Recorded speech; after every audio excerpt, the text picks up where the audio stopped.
O dado é: o Enem de 2021 apresenta a menor participação de população negra na última década. Se você tem dúvidas, o Enem é o Exame Nacional do Ensino Médio, uma modalidade de avaliação que trabalha o preenchimento de vagas nas universidades do país, nas universidades públicas. Em 2020, 55,3% dos candidatos do Enem faltaram. Foi a maior abstenção da história. E isso tem relação com a pandemia da Covid-19. Eu sou Heloísa Galdino. E aí, vamos conversar? E antes de começar esse vídeo, não esqueça de dar um like, fazer a sua inscrição no canal, caso você ainda não seja inscrito, compartilhar esse vídeo se ele for relevante para você, assim ele vai chegar a mais pessoas, e acionar o sininho. Assim você será avisado toda vez que a gente chegar com conteúdo novo por aqui. E calma, respire. Eu vou falar do Brasil atual. Vem comigo. Sim, eu vou falar do Enem, eu vou falar da educação brasileira. Em 2021, o número de inscritos para o Exame Nacional do Ensino Médio tem a menor participação de população autodeclarada negra e de pardos. Ou seja, é o Enem mais branco da história do país. E se ele é branco, ele é elitista também. E por que eu digo isso? Pensem comigo. O Brasil é um dos países mais desiguais do mundo. A desigualdade, ela é gritante. Logo, a gente tem aí na educação uma das ferramentas fundamentais para a gente ter a chamada mobilidade social. Ou seja, é através da educação que, para além do conhecimento, as pessoas, sobretudo a população mais pobre, têm condições de ascender, sair do lugar onde elas nasceram e chegar em outro, geralmente um lugar melhor. Um lugar com maior poder aquisitivo do que a sua geração anterior, a dos seus pais e a dos seus avós.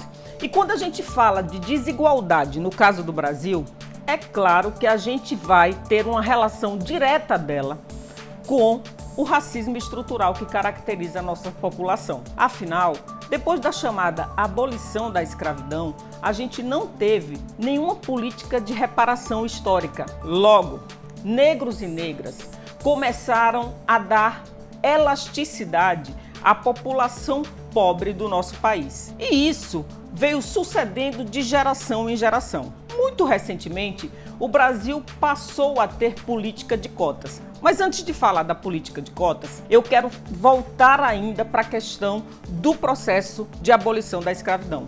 Muito embora a gente não tenha tido nenhuma política de reparação para negros e negras escravizados e os seus descendentes, a gente teve sim uma indenização da elite branca que era proprietária de escravos. Vocês estão entendendo como a lógica brasileira, a lógica do poder no Brasil sempre foi escravocrata e, portanto, a gente pode falar de um racismo estrutural presente em toda a formação sócio-histórica do Brasil.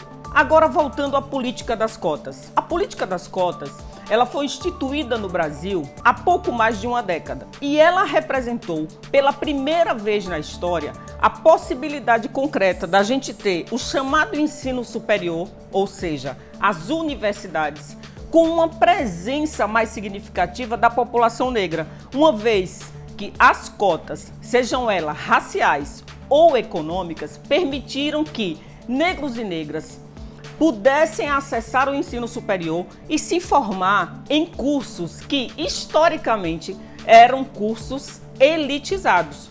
E aí eu posso citar as engenharias, a medicina ou até mesmo o curso de direito. Pois bem, as cotas, elas foram motivo de muito debate no país. Elas ainda estão vigentes, mas quando a gente vê um dado como o embranquecimento do número de inscritos no Exame Nacional do Ensino Médio nesse ano, a gente percebe que o racismo, ele é, para além de estruturante, uma estratégia perversa de manutenção da desigualdade social no Brasil.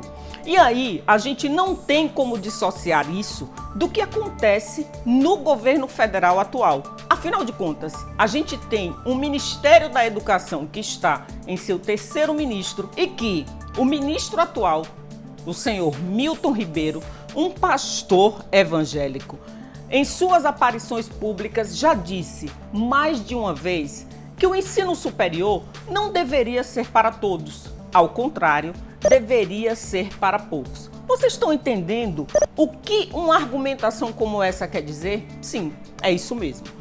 Quer dizer que a universidade ela deve ser reservada para alguns poucos da população brasileira, provavelmente os mesmos de sempre. Logo, o que o ministro está dizendo com uma afirmação como essa é que reproduzir e perpetuar a desigualdade social e a falta de acesso ao ensino superior é algo que esse governo, e aí a gente tem que deixar claro, o governo bolsonarista defende. E vamos lá, continue raciocinando comigo.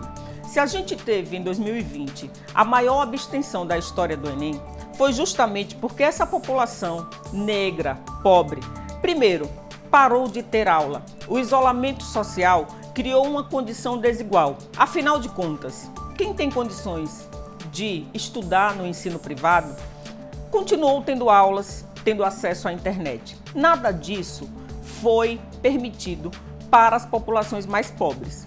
Essa abstenção reflete muito provavelmente essa ausência de vida escolar a que boa parte da nossa juventude esteve submetida em 2020. Aí tem um detalhe muito importante. Quem faltou o ano passado, esse ano não teve o direito de manter a sua inscrição. E eu estou falando exatamente do percentual da população que, pela legislação, tem direito à isenção da inscrição do Enem.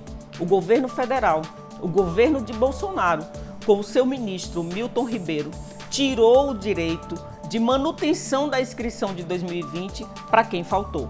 Logo, aquela população pobre que ficou sem escola em 2020 perdeu o direito à inscrição e à isenção que teve em 2020. É ou não é uma estratégia racista de perpetuação da desigualdade social?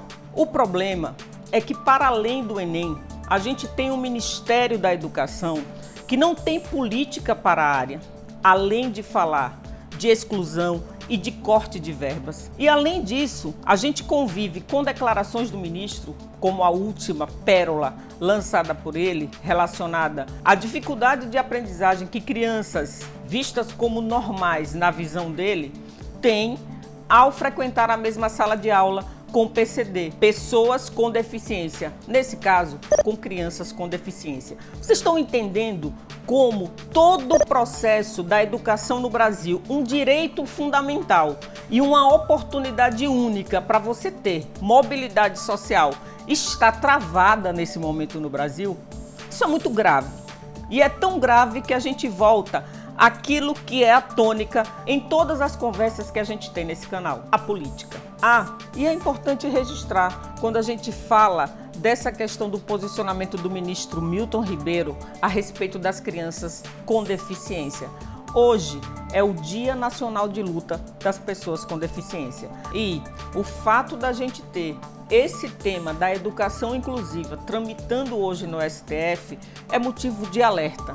Até porque é um ganho para a sociedade, é um ganho para todas as crianças que se conviva com a diversidade, que a criança com deficiência possa conviver, estudar e frequentar as mesmas salas de aula com outras crianças sem deficiência.